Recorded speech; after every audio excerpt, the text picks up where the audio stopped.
छत्रपती शिवाजी महाराज की जय। छत्रपती शिवाजी महाराज की जय।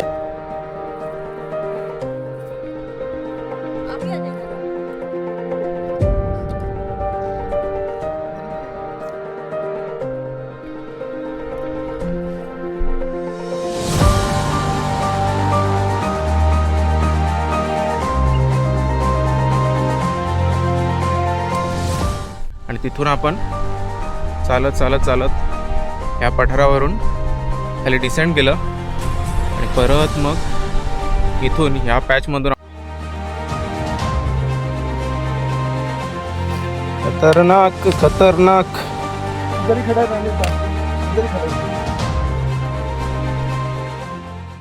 नमस्कार मंडळी, कशा आहात सगळे? मस्त मजेत ना? मी अमित पवार आज पुन्हा आलोय सह्याद्रीच्या कुशीत भटकंतीसाठी. आजची आपली भटकंती असणार आहे ती ढाकबैरी या किल्ल्याच्या दिशेने. हा किल्ला सह्याद्री पर्वतरांगांमध्ये कर्जतमध्ये वसलेला आहे. या किल्ल्याचे प्रमुख आकर्षण म्हणजे बहिरीची गुहा आणि त्यामध्ये असलेलं एक छोटंसं मंदिर. हेच आहे या किल्ल्याचं प्रमुख आकर्षण. सो चला तर मग वेळ न घालवता आपण सुरुवात करूया आपल्या भन्नाट अशा भटकंतीची.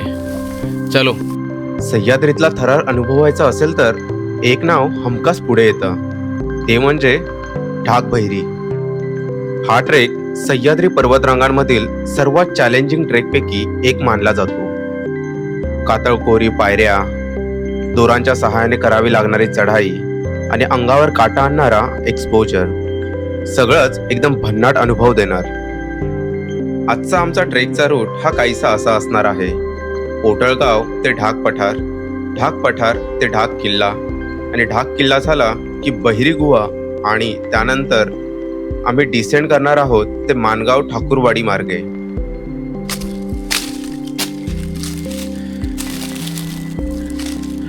पोटल गावातून जवळपास 1.5 तासाची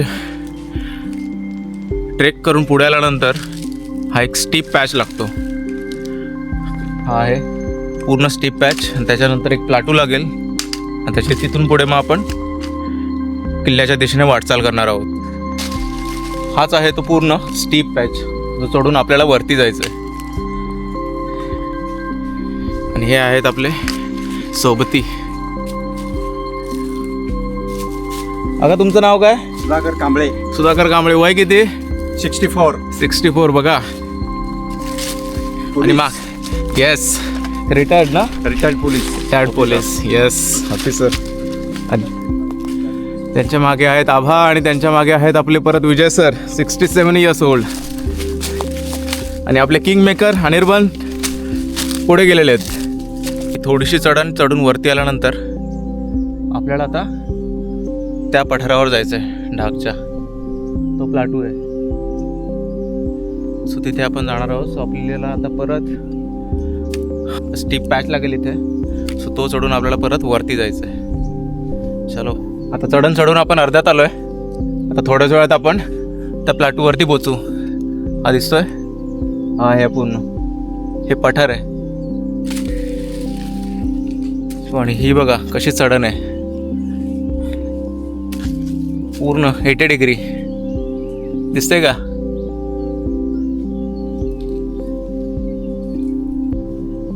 थोडं त्याला पकडून वरती या. ती छोटी झाडं आहेत ना, त्यांना ती मजबूत आहेत. फक्त थोडासा टच द्या. आता ह्युमिडिटी चांगली जाणवते. थोडं ऊन आता वरती यायला लागलंय. घामाच्या धारा आता चालू होतील, म्हणजे ऑलमोस्ट झालेल्याच आहेत. चलो जाऊया लवकर वरती त्या पठारावरती. ढाक किल्ल्याची उंची ही सुमारे 2700 फूट एवढी आहे. उंची फार मोठी नसली तरी इथेपर्यंत पोहोचण्यासाठी लागणारी चढाई आणि ट्रेकचा थरार मात्र जबरदस्त आहे.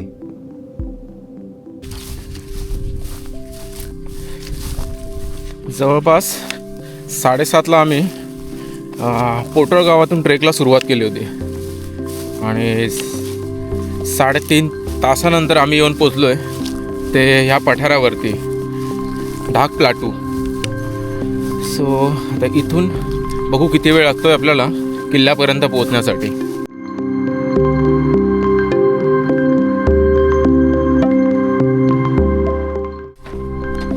आत्ता आपण आहोत ते ढाकच्या पठारावरती आणि इथून आपल्याला दिसतोय तो ढाक फोर्ट तिथे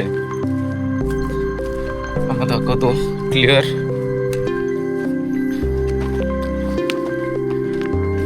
ढाकच्या पठारावरून ढाकचा किल्ला हा क्लिअर दिसतो हा समोर तिकडे. तिथेच आता आपल्याला जायचंय. सो चलो. ढाक पठारावरती आल्यानंतर ही सुंदर अशी मातीची घरं बघायला मिळतात.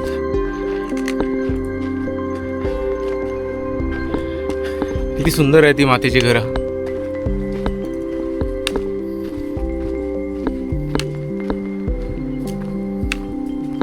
वाटेतच आम्हाला आदिवासी लोकांची घरे पाहायला मिळाली आणि तिथल्या लोकांशी भेटही झाली.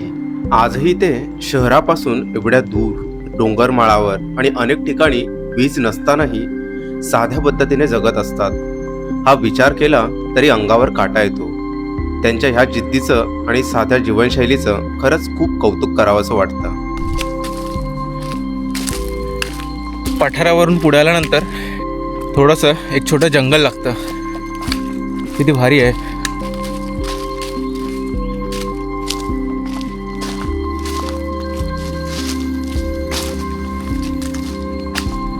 आत्ता आपण ऑलमोस्ट येऊन पोचलोय ते ढाक किल्ल्याच्या पायथ्याजवळ. सो हा समोर आहे आपला ढाक किल्ला आणि आता इथून आपण खालून असेंड करायला सुरुवात करणार आहोत. चलो. ही बघा बाजूला पूर्ण दरी आणि आपल्या मागे आहे ढाक बहिरी किल्ला. हे समोर आहे हे ढाकचा पठार आणि तिथून आपण चालत चालत चालत ह्या पठारावरून खाली डिसेंड केलं आणि परत मग इथून ह्या पॅचमधून आपण चालून हे वरती आलोय ढाक किल्ल्याच्या दिशेने. इकडे ढाकचा किल्ला हा इकडे याच्या मागे आहे. वाव, काय व्ह्यू आहे. चौफेर सह्याद्री.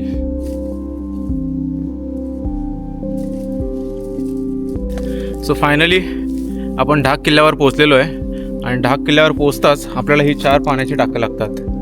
ही बघा, ही माझ्या मागे आहेत. 1 2 3 आणि त्या साईडला एक आहे ते 4थं टाकं. आणि इथे बाजूलाच ही आपल्याला तटबंदी दिसते.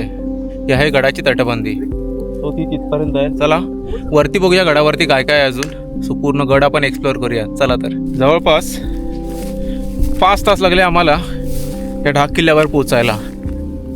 सो आजचा आमचा रूट हा थोडा लॉंग रूट होता. सो त्याच्यामुळे एवढा वेळ लागलेला आहे. सो इतरही खूप सारे दुसरे रूट्स आहेत. सो ते तुम्ही गुगलवर चेक करू शकता. पण हा जो स्पेसिफिक रूट होता तो मी कॅप्शनमध्ये टाकेनच. सो चला आता आम्ही जातो मंदिरात जे आहे या किल्ल्यावरती. सो आणि तिथेच आम्ही आमचा लंच वगैरे करू आणि जे काही बाकीचे स्पॉट्स आहेत किल्ल्यावरती ते एक्सप्लोअर करू. चला. गडावर थोडं चालून पुढे आल्यानंतर हे अजून एक पाण्याचं टाकं दिसतं आणि या साईडला पण अजून एक पाण्याचं टाकं आहे. पाणी चांगलं आहे इथलं, तुम्ही पिऊ शकता. सो इथे हा फलक पण लावलेला आहे. हा बघा, 2 पाण्याची टाकी. इथूनच पुढे आल्यानंतर आपल्याला इथे एक बोर्ड दिसतो जिथे लिहिलं आहे मंदिराचा चौथरा व मंदिराचे अवशेष. आणि इथे पुढेच आहे एक पाण्याचा तलाव. सो आपण पाण्याचा तलाव बघूया आणि नंतर मग मंदिराकडे जाऊया.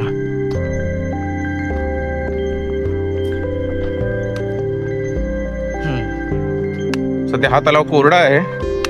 पावसाळ्यात या तलावात प्रचंड प्रमाणात पाणी असतं. सो हा आहे पाण्याचा तलाव. आता जाऊया मंदिराकडे.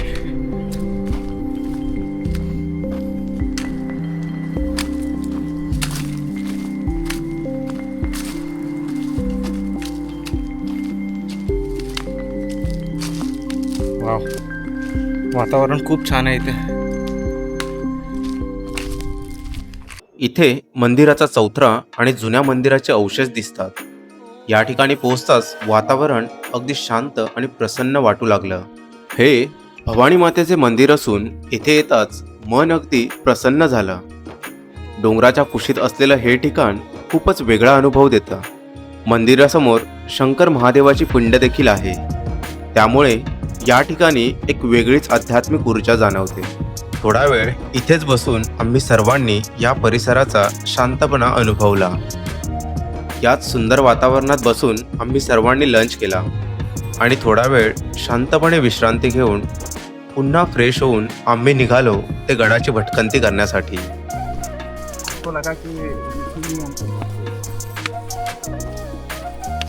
दुपारच्या कडक उन्हातही आम्हा सर्वांची एनर्जी मात्र खूप हाय होती. डाक किल्ल्यावरून खूप सारे किल्ले दिसतात. तर इथे या किल्ल्यांची नावं आहेत. हे बघा, कुठला किल्ला कोणत्या दिशेला दिसतो आणि हे आहेत ते सर्व किल्ले इकडून दिसतात. खूप भारी. छत्रपती शिवाजी महाराज की जय! छत्रपती शिवाजी महाराज की जय! जय भवानी, जय शिवाजी! जय शिवाजी, जय भवानी. हा काय व्ह्यू आहे या साईडला, खतरनाक. बहुत बढ़िया व्ह्यू है. हाँ कितने गड आहे कंटिन्यू. हा ना. फायनली आपण किल्ल्याच्या दुसऱ्या टोकावर येऊन पोहोचलो आणि तिथे आपल्याला हा दिसतो भगवा ध्वज. या साईडला बघाल पूर्ण चौफेर सह्याद्री आहे. या साईडला पूर्ण आहे ती सह्याद्रीची रांग. लोणावळ्याच्या उत्तर दिशेला 10 मैल अंतरावर राजमाची आहे. त्याभोवती असलेल्या निबिड अरण्यात भैरी डोंगरावर ढाकचा किल्ला उभा आहे. तो किल्ला म्हणजे दक्षिणोत्तर पसरलेला अजस्त्र डोंगर आहे. ऐतिहासिकदृष्ट्या या ठिकाणाला खूप महत्त्व आहे. श्री छत्रपती शिवाजी महाराजांनी या स्थानाला भेट दिली होती आणि पूर्वी या किल्ल्याचा वापर टेहाळणीसाठी केला जात असे असं सांगितलं जातं. अशा प्रकारे गडमात्याची भटकंती पूर्ण करून आम्ही निघालो ते बहिरी केवच्या दिशेने. पुढे होता ट्रेकमधला सर्वात थरारक भाग. बहिरी केव्सकडे जाणारी वाट थोडी आव्हानात्मक आणि निसरडी आहे, त्यामुळे प्रत्येक पाऊल जपून टाकत पुढे जावं लागतं. थोडं चालून पुढे आल्यावर समोर दिसतो तो ढाक भैरीचा उंच सुळका. तो कळकरायचा सुळका या नावाने देखील ओळखला जातो.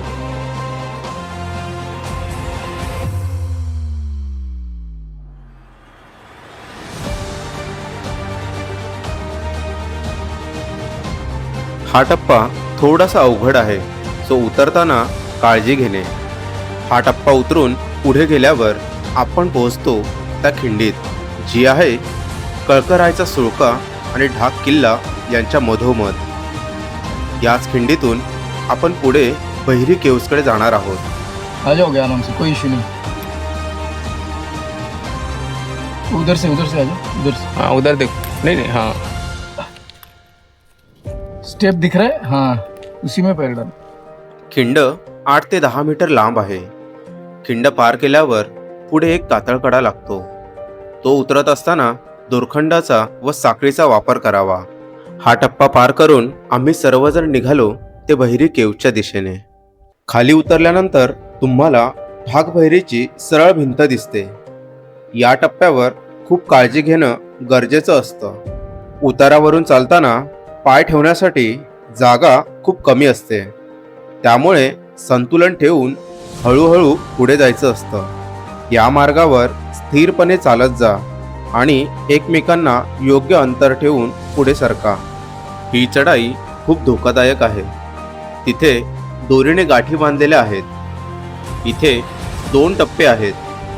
पहिले टप्पे तुलनेने सोपे आहेत, कारण तिथे दगडात कापलेल्या पायऱ्या आणि दगडाच्या पकडीचा आधार आहे.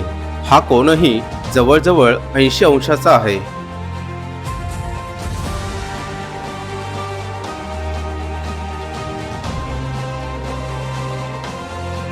नंतर पुढच्या टप्प्यासाठी वाट पाहण्यासाठी एक छोटी जागा आहे, कारण एका वेळी एकच व्यक्ती चढू शकते.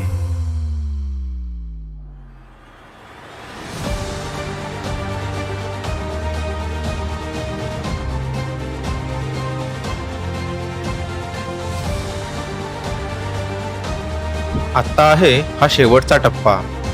इथली चढाई जवळजवळ 90 अंशाची आहे. इथे झाडाच्या फांदीचा आणि दोरखंडाचा आधार घेतच चढाई करायला लागते. हा क्षण खरोखरच धाडसाची परीक्षा घेणारा असतो.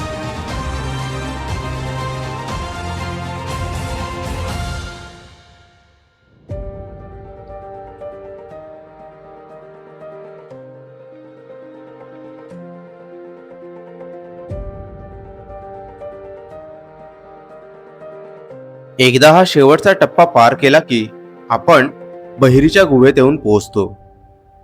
बहिरीची गुहा ही एक नैसर्गिक गुहा असून येथे भैरवनाथाचे जागृत देवस्थान आहे. त्या कठीण चढाईनंतर या ठिकाणी पोचल्यावर मिळणारा आनंद आणि समाधान वेगळंच असतं. धाकभैरी किल्ल्याची भटकंती करून आपण आता पोचलोय ते बहिरी केव्जमध्ये, जे भैरवनाथाचं देवस्थान म्हणून ओळखलं जातं. सो आता तुम्हाला दाखवतो मंदिर कसं आहे. हे आहे भैरवनाथाचं मंदिर.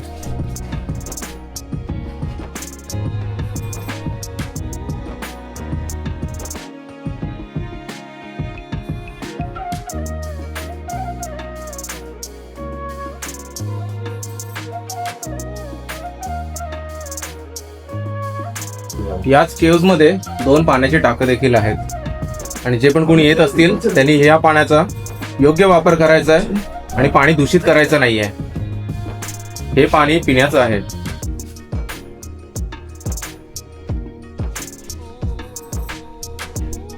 सर चला तर आता आपण पूर्ण माहिती घेतली आहे या केव्सची आणि इथून आपण आता परत आलेल्या मार्गाने खाली डिसेंड करणार आहोत. थोडा डिफिकल्ट पॅच आहे.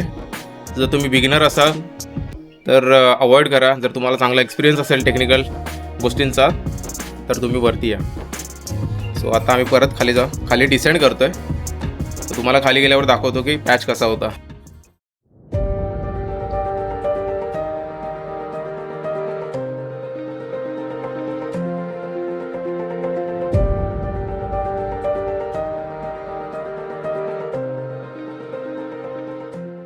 ढाकबैरीला नैसर्गिक तटबंदी लाभलेली आहे. गुहेच्या वर 2-2.5 हजार फुटांची कातळ भिंत आहे.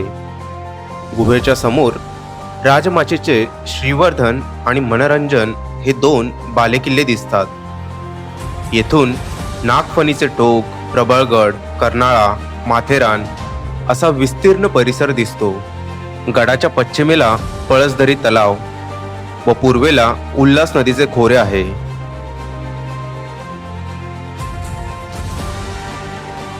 कातळकड्यात असलेल्या खोबण्यांचा आधार घेत आणि दोरखंडाच्या सहाय्याने जसे आपण वर चढलो होतो तसेच आता अत्यंत काळजीपूर्वक खाली उतरत आहोत. हा भाग दिसायला जितका रोमांचक आहे तितकाच तो आव्हानात्मक आणि लक्ष देऊन पार करावा लागणारा आहे. प्रत्येक पाऊल टाकताना संतुलन राखणं आणि योग्य पकड घेणं खूप महत्त्वाचं असतं. जर तुम्ही इथे एकटे येत असाल आणि अशा प्रकारच्या तांत्रिक चढाई उताराचा अनुभव नसेल तर इथे येणं टाळलेलं चांगलं. कारण या मार्गावर छोटासा चुकीचा अंदाज देखील धोकादायक ठरू शकतो. त्यामुळे तयारी, अनुभव आणि योग्य मार्गदर्शन असणं खूप गरजेचं आहे. हा टप्पा चढताना आणि उतरताना तुमच्याकडे कॉन्फिडन्स, शारीरिक ताकद आणि एनर्जी या गोष्टींची खूप गरज असते. मन शांत ठेवून आणि घाई न करता एक एक पाऊल टाकत पुढे गेलात तर हा अनुभव खूप सुंदर आणि लक्षात राहणारा ठरतो. शक्य असल्यास सोबत स्थानिक गाईड असणं खूप फायदेशीर ठरतं. गाईड असल्यामुळे मार्ग अधिक सुरक्षितपणे पार करता येतो, योग्य ठिकाणी मदत मिळते आणि संपूर्ण ट्रेकचा अनुभवही अधिक चांगला होतो. त्यामुळे अशा ट्रेकला येताना सुरक्षिततेला नेहमीच प्राधान्य द्या. हा आहे कळकराय पिनॅकल आणि हा आहे पूर्ण ढाकचा किल्ला आणि त्याच्यामध्ये आहे ते ढाकबैरी केव. आता तुम्हाला दाखवतो आम्ही कसे गेलो होतो चढत वरती. हे बघा, हा जो पॅच दिसतोय तुम्हाला, हा पूर्ण पॅच आम्ही तिकडून आलो होतो. तो कळकरायचा जो पिनाकल के पिनॅकल आहे, तिथून आम्ही डिसेंड करून तिथे एक साखळीचा पॅच आहे, तो डिसेंड करून तिथून चालत इकडे इकडे इकडे और फिर रस्सी पकड़ के ऊपर मग लाल रस्सी झंडा- पकडून झंडा दिख रहा है. तो झेंडा आहे तिथे आम्ही गेलो. तिथे आहेत भैरवनाथाचं मंदिर. सो चला आता परत आम्ही डिसेंड करून आता आम्ही चाललो आमच्या घरी. हो चलो. डिसेंड करताना अजून एक इथं छोटं मंदिर दिसतं, हे बघा.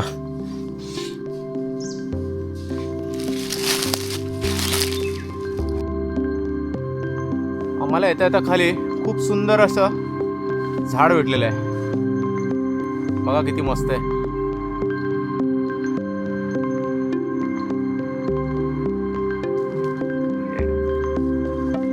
तना देख कितना मजबूत. Nature's beauty. तर मंडळी अशा प्रकारे आपली ढाकबहिरीची भटकंती ही कंप्लीट झालेली आहे. कसा वाटला तुम्हाला माझा हा व्लॉग? आवडला असेल तर नक्की लाईक करा, कमेंट करा आणि हो आपल्या मित्रपरिवारासोबत देखील शेअर करायला विसरू नका. अजून एक गोष्ट म्हणजे जर तुम्ही अजून आपल्या चॅनलला सबस्क्राईब केलं नसेल तर आत्ताच सबस्क्राईब करून घ्या आणि हो त्याच्या बाजूला जे बेल आयकन आहे त्याला देखील प्रेस करा, जेणेकरून माझ्या नवीन व्हिडिओचं नोटिफिकेशन तुम्हाला लगेचच भेटेल. तर भेटूया पुन्हा एकदा अशाच नवीन भटकंतीच्या व्हिडिओमध्ये. तोपर्यंत बाय बाय आणि जय शिवराय.